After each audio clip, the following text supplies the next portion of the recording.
Hello everyone, I'm Michael, and this is Book Club Preview. Today we're looking at the Penderwicks At Last, Chapter 4, A Sheep Called Big Poppy or Blossom.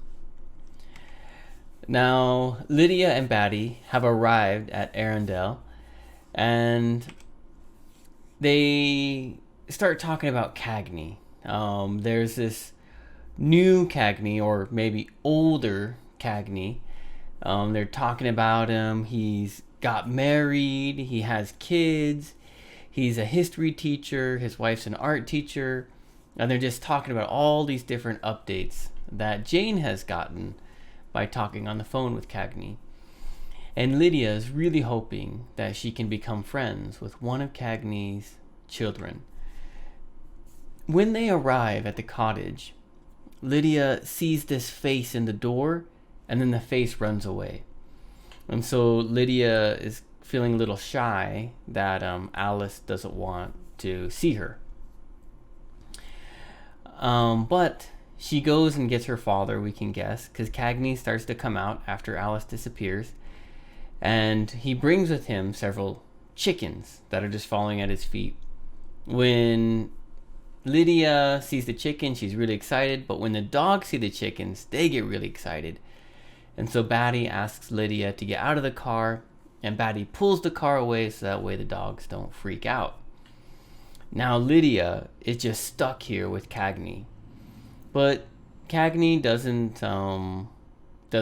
feel embarrassed or shy. He just goes up and starts talking to Lydia, and they start chatting about the different animals and about Alice.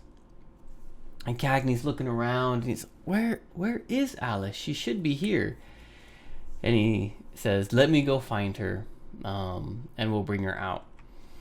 While Cagney's gone, Lydia finds Alice on the back porch, and Alice is just kind of sitting there, and her eyes are all puffy and red. And Lydia tries to start making a conversation with Alice.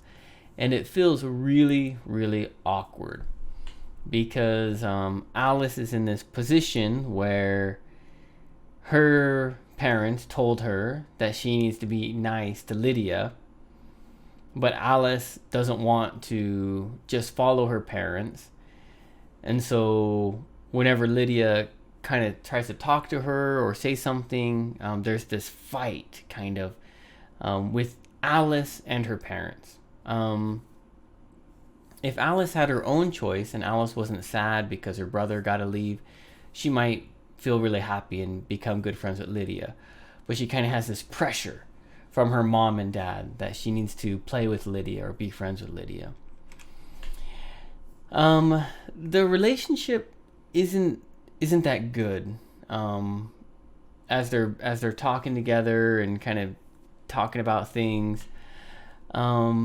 And it really isn't until Cagney and Batty go to the mansion to just look around and look at things. And then Alice decides to take Lydia to the sheep herd.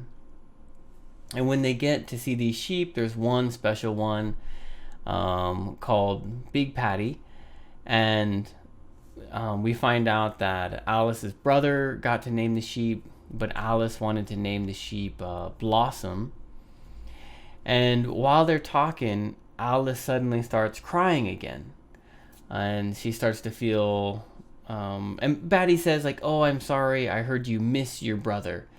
And Alice is like, I don't miss my brother, that's not the problem. It's my brother gets everything. My brother gets to do everything.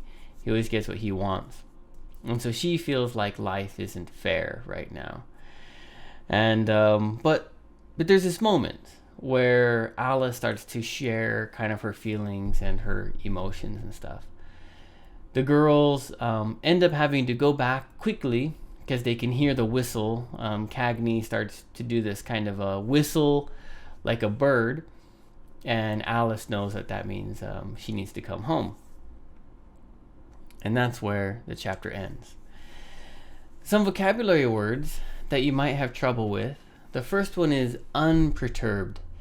And this is Cagney as he sees Batty race the car in reverse and sees Lydia all alone.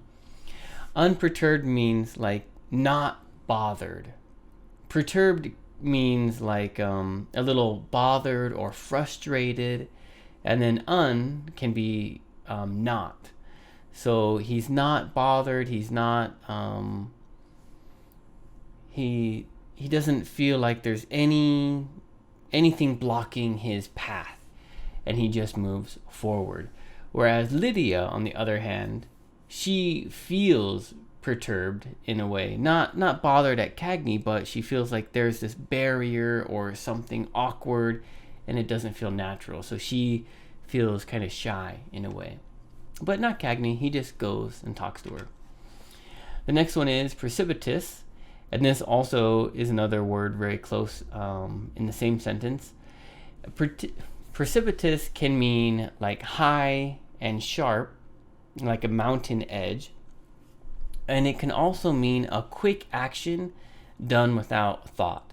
So when we see Batty reversing the car, it's done really quickly. And so this is kind of how the word connects. The next one is found wanting. Now this expression, it means that there is not enough of something. So let's say you have a blind date, okay? This might not happen for a while, but you go to this restaurant to meet this person. All you know is they're wearing a green jacket. And when you see them, before you see them, you have this idea in your mind what they might look like. And if you see them and you find that they're better than your imagination, they have everything you want and you're excited. But if you see them and they don't maybe look as handsome or as tall or beautiful, you find that there's something more you want in that person. And so you find them wanting or needing more things. We don't really use this expression anymore in common speech, but it is one that is popular and used often enough to be aware of it. Found wanting. There's a really famous movie where there's a gladiator. I think the movie's actually called Gladiator. And the king is giving a test to some of the warriors, and he says, "You have been tested and have been found wanting, so you weren't good enough to pass the test." But we can use that in many different situations. Not as often anymore, but we still use it. The last vocabulary word is coercion, and this means to force someone or something. So Alice is being coerced to be friends with Lydia, and Lydia doesn't want anyone to be a friend with coercion. She wants it to be natural. So yeah, we can force someone, we can coerce someone to do something.